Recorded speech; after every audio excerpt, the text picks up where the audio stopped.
Welcome back to the channel. 806 driver, B&B trucking. Monday morning, May 4th.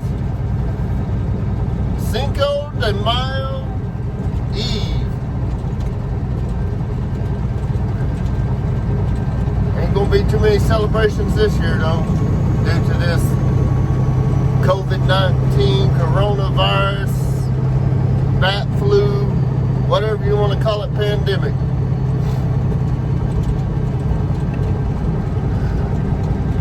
Headed up to North Dakota.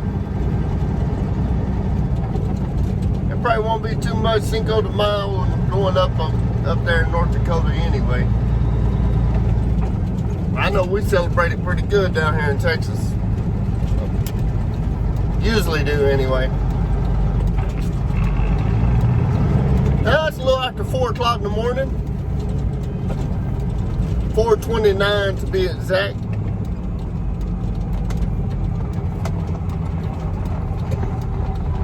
Get on the Flatbed on the road here. Running about 30 minutes behind schedule. I wanted to be rolling by 4 o'clock this morning, but I thought, hey, I'll make a video. So I had to do a little bit of moving around with some cameras and whatnot. So y'all can go ahead and come along with me. It is 68 degrees. Kind of looks like it tried to get foggy. It's not. There's no low level fog right now, but if you look at the lights outside and some of the antennas we got around here, the red lights that blink on top of the antennas, they sure look like they're up there in some low clouds. Man, a lot of 4 or 5 cars here spread out to where I can't pull out this time of the morning. All these essentials out here. I hope everybody's had a good weekend. This was a reopening weekend or partial reopening weekend for a lot of us. Texas to be included in that. I think Texas opened up malls, restaurants, a few other things at a 25% capacity. I'm still not really trusting it yet. We do order anything that's usually takeout. Kind of had a rough week last week. Wednesday, my air conditioner went out here on the Flatbed. The compressor, AC compressor, pretty much grenaded. Lost my drive belts. I was about 150 miles from the house. Made it on in. The alternator wasn't working, of course, because I lost my drive belts. But the batteries held up. I made it on into the yard. Spent 3 days, part of Wednesday, Thursday, and Friday, putting a whole new AC system in this. I would have recorded it. I am certified in HVAC work on vehicles,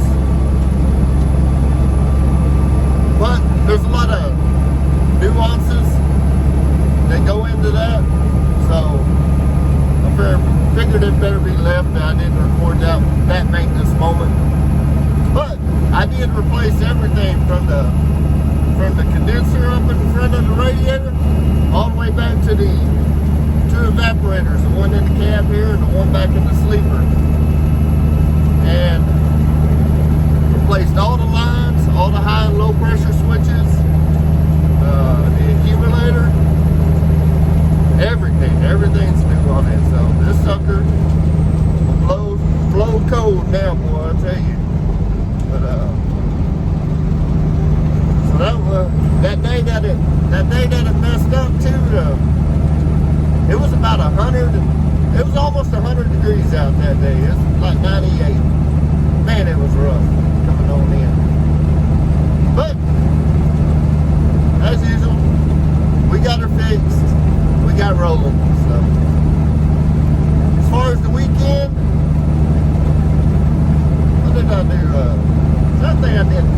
Saturday I got up, I don't know, about 8 o'clock. Came in here to work. I went and loaded this load we got on right now. It's a load of fertilizer we got right now going up here to North Dakota. Had it preloaded so I can leave out early. Because usually that place, they don't open till 8. And if you're the only truck in there, it's usually about 9 o'clock when you get loaded and get out. And after your 11 hours drive time and 30-minute break and all that, it's usually 9 o'clock at night by the time you're laying down somewhere. I like to leave about 4, between 3, 4 in the morning, and get somewhere about 3, 4 in the afternoon and shut down. Just to me, it seems like it's easier to find parking, and it's just a little better running. I don't like running, starting late and ending late. I'd rather start early and end early. So that's what we did on Saturday afternoon. I think I just kind of chilled out around the house. I fired up the grill. We made some steaks. If you follow me on Snapchat, Instagram, Facebook, you've seen some of that. Matter of fact, check us out on Facebook, Instagram, Snapchat. Links are in the description. I had somebody catch me the other day. The links wasn't there yet on a video I posted. It said no, the links aren't there. But what I do sometimes, these videos, especially when I make them 40-minute ones, they take all night pretty much to upload. Our internet is horrible where I live, there in the great town of Memphis, Texas. So a lot of times I don't type in the description and all that for the video until after it's uploaded. And sometimes I'm still asleep when it finally gets uploaded for 2 or 3 hours before I wake up and can type everything up. Yeah, it's getting a little more hazy out, y'all. Getting a little more hazy. I'll turn the GoPro on here. I don't know. That GoPro does crappy during the dark, when it's dark out to me. And it's got a setting for a night lapse on it. And man, it looks awesome. And I went into those settings to see what everything's set at and tried to do it on a regular recording. And it's just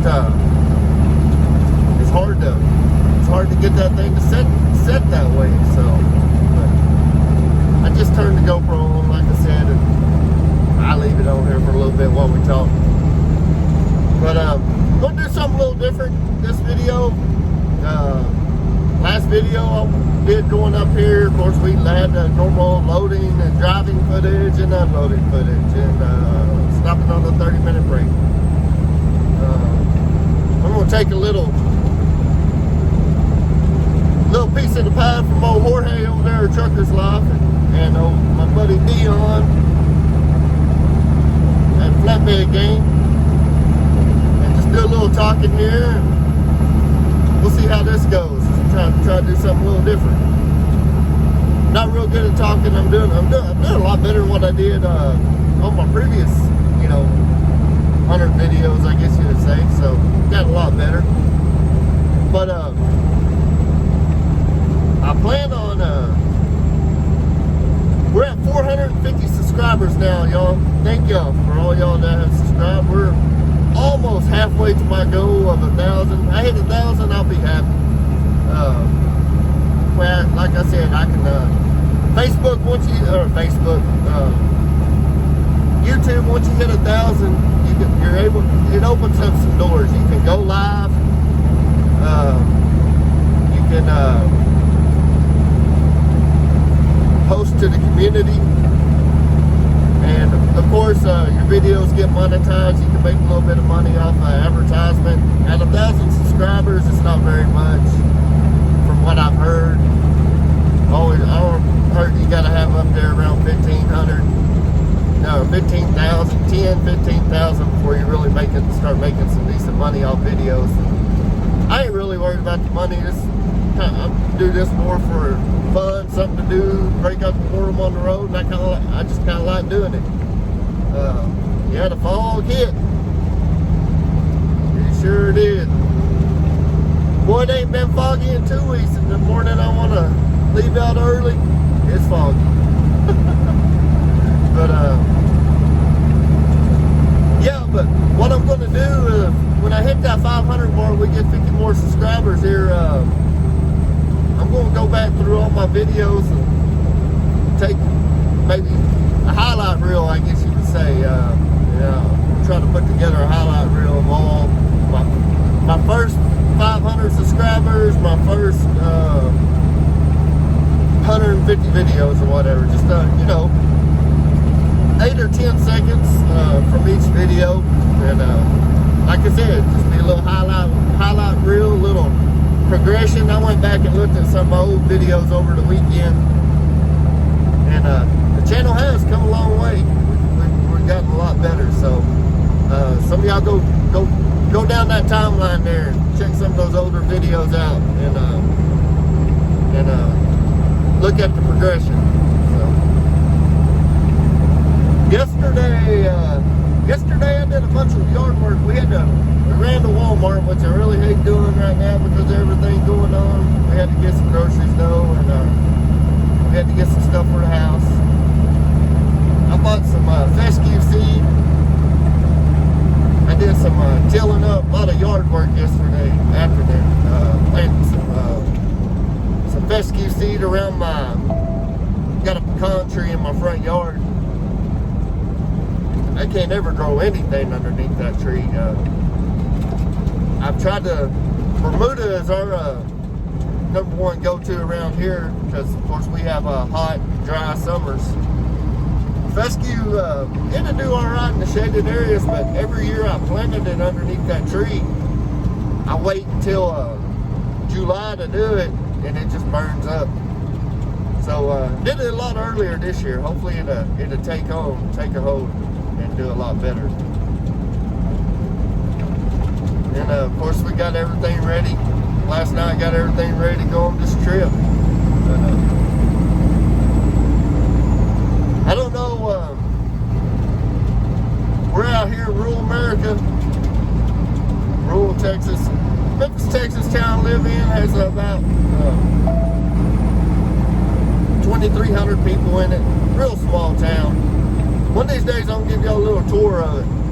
I want to wait till I get my drone. I'm going to get me a little DJI Mavic Mini. Man, I think them things are made in China. I've kind of wanting to go on this made in China kick. Try not to buy anything that's made in China, but man, that's gonna be hard to do. We gotta get some stuff moved back here to the States and start producing some stuff here.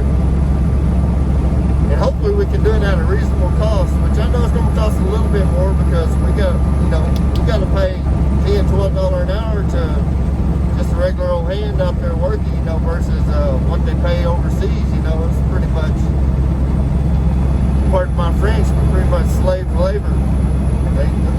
Poor people don't get paid nothing to do the work that they do in them countries. Now I'm about to slow down. I'm gonna jump off of here for a little bit. It's getting really foggy. Pay attention to the road a little better here, and we'll catch up with y'all. We'll catch up with y'all down the road here in a little bit. Thanks for checking in, 806 driver, B&B Trucking. We're gonna push through this fall.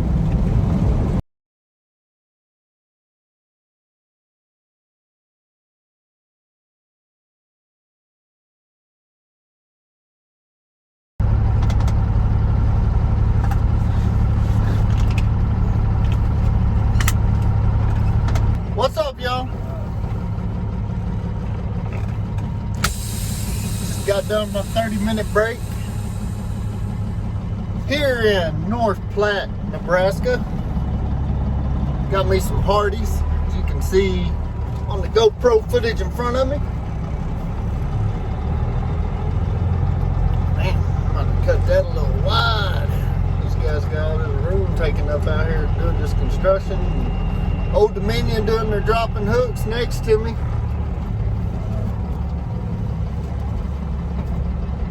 A lot busier over here in Nebraska than what it was the last few times I've been through here. I guess they kind of opened some stuff up here too. Well, I made it out of that fog this morning. About 3 hours later, it was pretty much off and on all day long. Ran right up against my 8 hours before I had to take my 30-minute break. Watch this mirror here. I made it out there fine. I'm gonna get on down the road here about showing about 3 hours and 45 minutes. I got 3 hours and 15 minutes of drive time left. I run paper loads, so I'm gonna try to stretch 30 minutes here somewhere. I'm gonna make it up there on I-90 in South Dakota, right around Murdo. That's where I usually stop at on this run. Stay the night there, and then I'll be about 5 hours out from the drop in the morning. I'll get up about 2, head out about 3, and be over there right around 8 o'clock.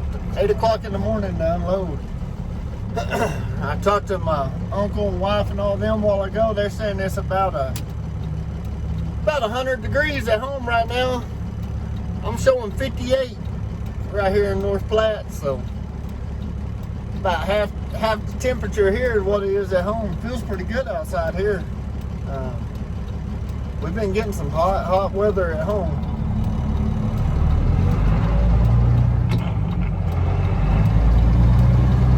I figured I'd let y'all recalculating. There goes old Turn left on South Jeffers Street. Oh, Thelma and Louise. It depends on which GPS I got running here.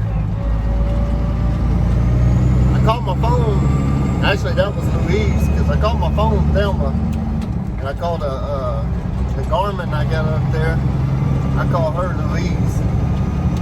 See Garmin here, right there. But anyway,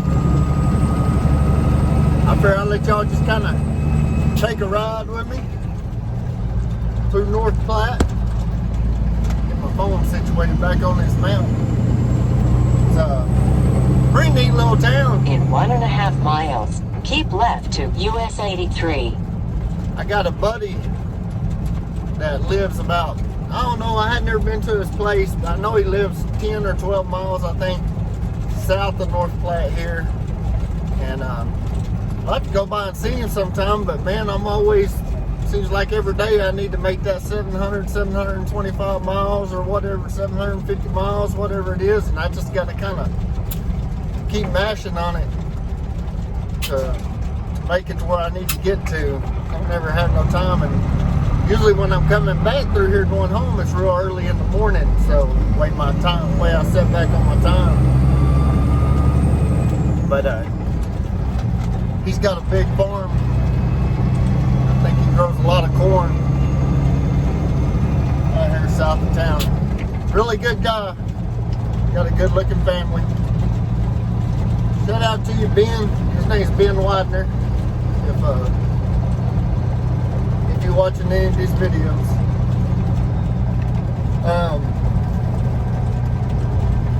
Another buddy of mine, he started him a YouTube channel the other day. His name's Gregory. I'm going to start putting his link down in my description too. He's just getting started, so, but, you know, everybody, go check him out, give him some support. He's about 10 years older than I am. Actually, he's about 15 years older than I am, I think. He's about getting close to 60, but he's been driving trucks a long time. And we worked in the oil field together in the shop over there, and then he was a manager at a yard over there in Oklahoma. He'd been off the road for about 10 years managing that oil field company. It was a water hauling company. And of course, everybody knows what happened to the oil field here lately. Everybody's gotten laid off. Well, he's recently went back over the road pulling a reefer. But I think he's going to have a pretty good channel once he kind of gets everything figured out, and he's a pretty funny guy. So y'all have to check him out. I call him the boss man. We made him a little, I guess you'd say a pilot video the other day, and it turned out pretty cool. All I did is some of the videos he sent me over the last few months, pictures and stuff, I just kind of put them together and made him a little pilot video. So I sent it to him. He's supposed to put it on his channel, and then he's going to start making some as well. So look forward to seeing them. It is pretty nice today. A lot of traffic out. I guess which, you know, I'm coming right up through the middle of America right here. Leaving Texas, you know, we hit, hold on. I think I'm just easing on about 15 miles an hour and stop. Anyway, leaving Texas, we come up and hit Oklahoma, just a little piece of Oklahoma, that little small thin line at the top of Oklahoma. We come across it, then into Kansas, then Nebraska, then into South Dakota, and then into North Dakota, which I'll make it to South Dakota today. This trip's right at almost 1,100 miles one way. I called the farmer where I'm going. He'll be ready for me in the morning. He said he's got his tanks ready and everything else. So last time I went to him, I don't know if y'all remember, but I made a video of it. I had to wait about 3-4 hours down the road there. He had to clean out some tanks. So. In 1/2 mile, keep left to US 83, then turn right. He said he'd be ready for me when we get there, so tomorrow. Everybody got the big open signs back up. I ate me some Hardee's a while ago. Really need to lay off these sodas. That's kind of my addiction is Coke. Not that kind of Coke, but the kind of Coke you drink. Start spreading no rumors.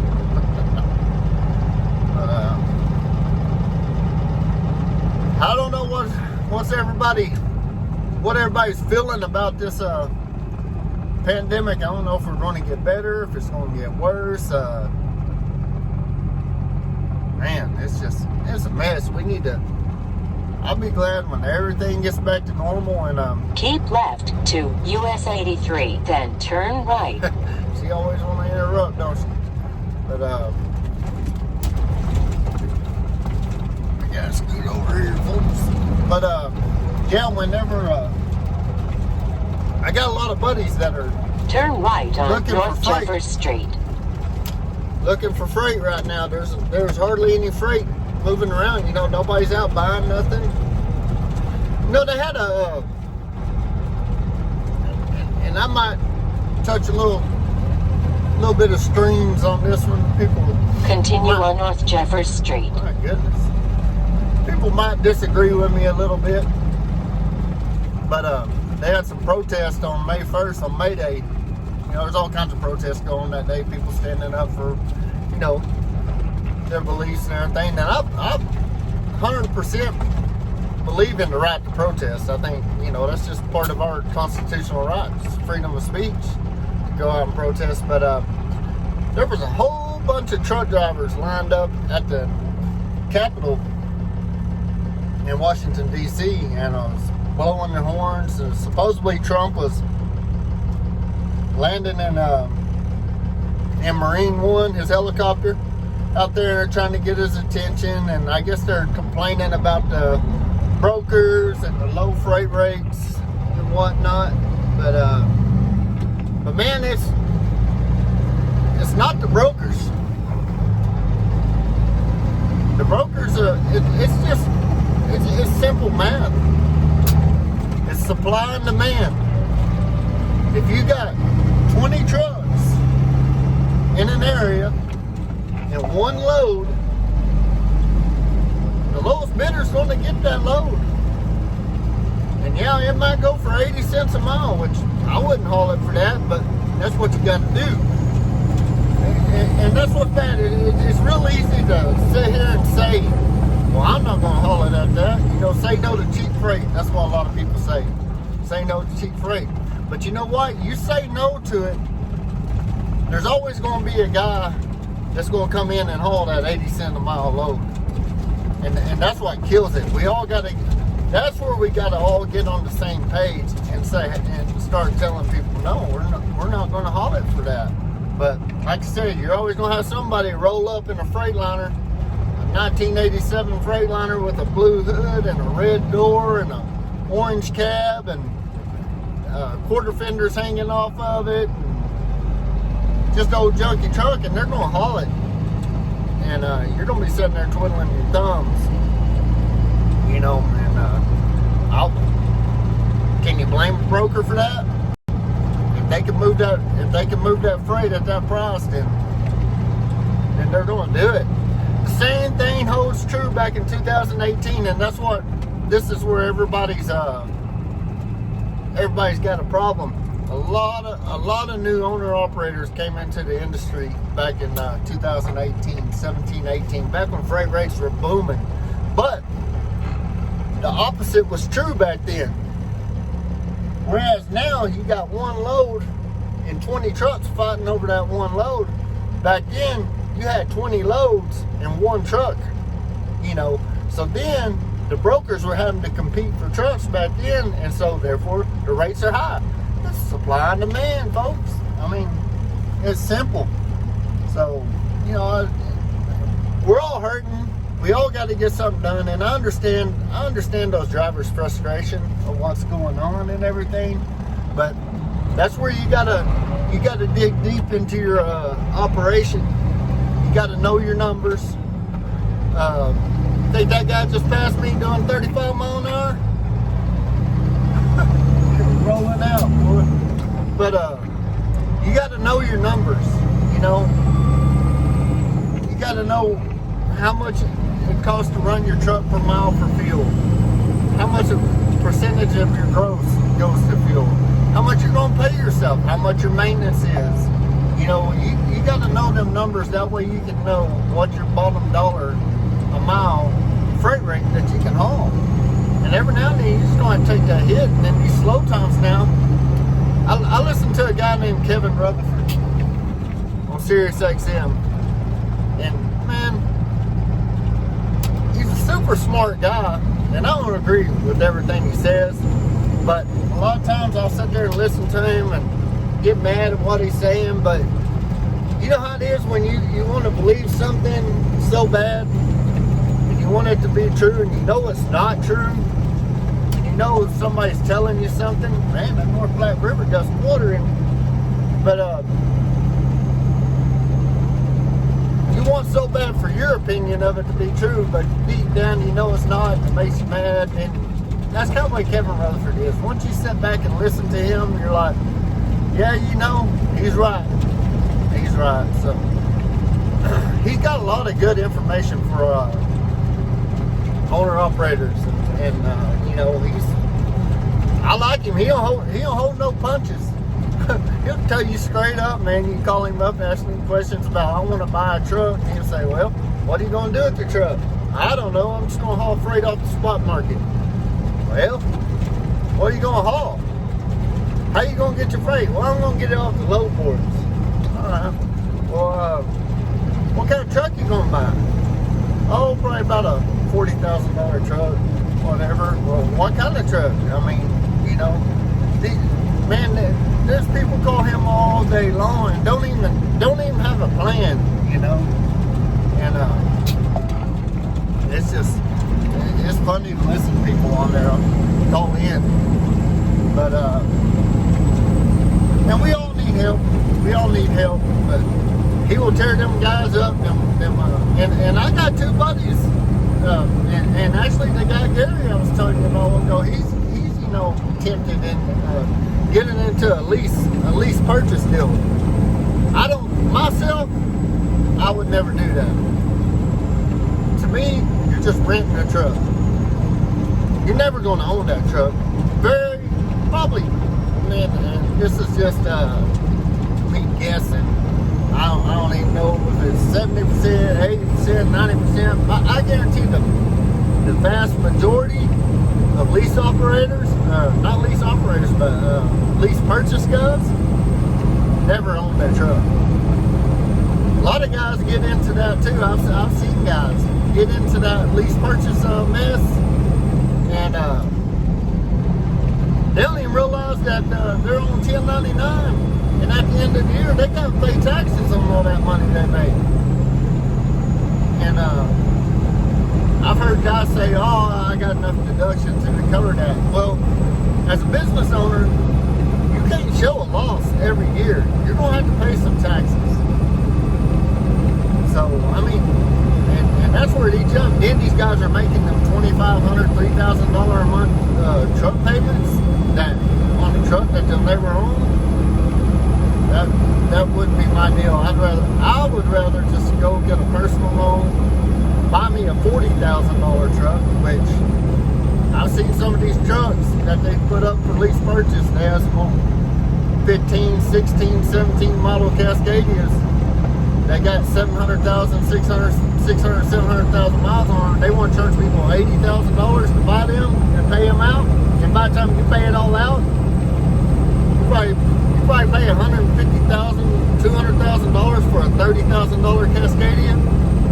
No. But as y'all tell, I'm going a little somewhere different with this today. You know, and tell me if you like it. Tell me if you don't like it. I'm just kind of talking off the top of my head today. So I've been doing this stuff for a long time. I've been an owner operator before too. I'm a company driver now, and I ain't afraid to say that. I love where I work. The guy treats me good. He takes care of us. We got good equipment. I can't complain. Matter of fact, this guy, when I sold my truck, I had a '96 Peterbilt 379. He bought my truck from me. So. Hey, look at this. This is the guy that blew by me in town running, there might be something going on up here. I don't know. But I don't think so. I think that little bitty baby hill just kicked that little truck's butt. But anyway, he's running 35 or, running 50 miles an hour through a 35 mile an hour zone out here where we can run. We're running 45 into 65.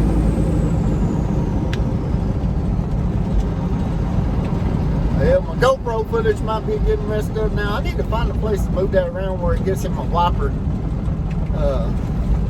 where my wiper cleared out. But y'all can listen to me and look at a little rain. It said it's been doing this off and on all day, between a little bit of showers, a little bit of fog. But yeah, my plan further down the road is I'd like to become an owner-operator one day again. And I got one kid left in high school. He's a junior this year. After he gets out, everything gets kind of right in my life again. I think I might try to jump out there again and do it again. But in the meantime, I take home I made almost $80,000 last year as a company driver, so that's pretty hard to beat.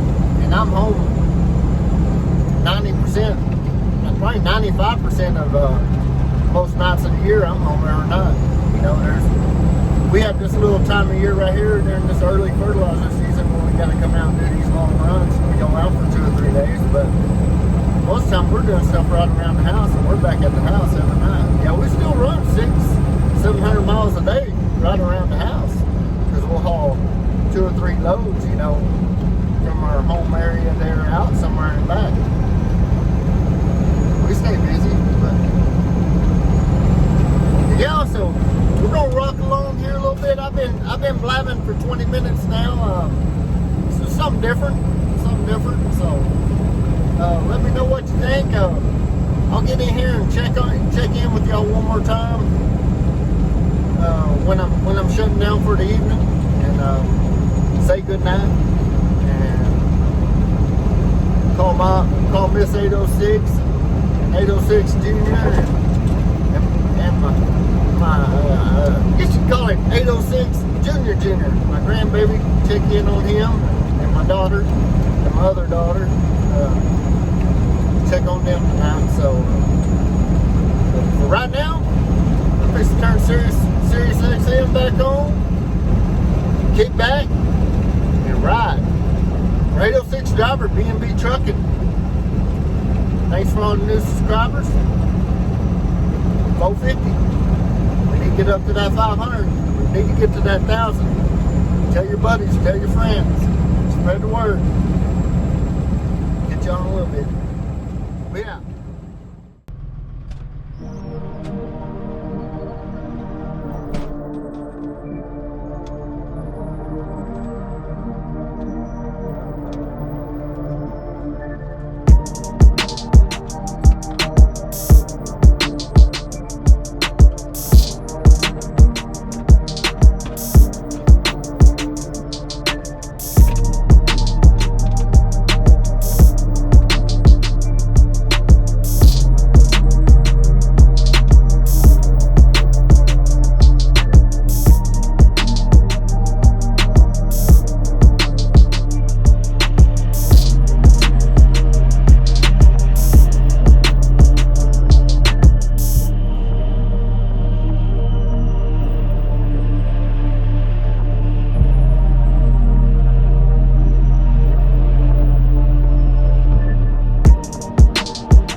What's up, everybody? Well, we made it here to Vivian, South Dakota. Made it a little past Murdo, where I was planning on stopping. Had a little bit of trouble. I would have recorded it, but it would have made this video really long since I had my little long talk earlier. Got about 20 miles from Murdo on a back road, well, it wasn't a back road, Highway 83 northbound. They've been doing some construction the last 20 miles of that before you get up here to I-90. And it had been raining, and they had taken the whole highway out, and it was just dirt in places. So, needless to say, I got up there to a little town called White River, and they had the highway closed. Said you had to turn around and go find another way. Well, it'd been nice if they would have put the turnaround about 20 miles back. But so I had to find a place to turn around. I was loaded. It was a little bitty town. All the side streets were dirt, mud. So ended up there was no traffic. So I ended up just backing up down one of those dirt roads and kept my truck up on the pavement. And got spun around. But I had to backtrack about 20 miles to catch another little small state highway cutting across out in the middle of nowhere. Needless to say, it put me about 80 miles out of the way. Got here a little later than I wanted to, but got my diesel. Man, when I left, what did I say it was this morning at the beginning of this video? I think 68 degrees at the house. Got up here at 45 and the wind blowing and raining. Well, that's the difference between Texas and South Dakota, I guess. Yeah, but no, we made it in here. I got my diesel, and I got shut down by my log. I got shut down about 4:30. So I'm gonna take off out of here about 2:30, 3 o'clock. That way that'll put me over there 7:30, 8 o'clock. at that farmer's house, about 5 hours from here, barring no troubles, and be there when the sun's coming up to unload. Then I'll make it right back down. I'm probably going to try to make it to the very north end of Valentine, Nebraska tomorrow, back down here, because 5 hours up, 5 hours back down, put me right here, and I'm about an hour and a half from Nebraska, so I should be able to make it back down there all right. They got a decent little truck stop with the Mickey D's in it. So that's where I'm going to stay tonight at, tomorrow night, and then that's about 10 hours from the house, so I'll get up and haul butt back on down to Texas, try to get back down where there's some heat. There's about 101 at the house today. I don't want that kind of heat either, but we're supposed to be having a cool front come through as well, so I think it's only going to be in the 60s, low 70s, so that's about perfect weather right there. But anyway, thought I'd do a quick check-in, and thanks for everybody for watching. I ain't got much to say. I'm about to lay down here. Got my everything ready to go here. I'm gonna take me a nap. Get my little selfie stick put here. I'm gonna take me a nap, and heck, we'll catch y'all here maybe tomorrow or next day. I'm gonna try to post this little video up. It shouldn't take long. I ain't got very many clips to do, so since I did a lot of talking. But for 806 driver, B&B Trucking. We'll catch you on the next. We out.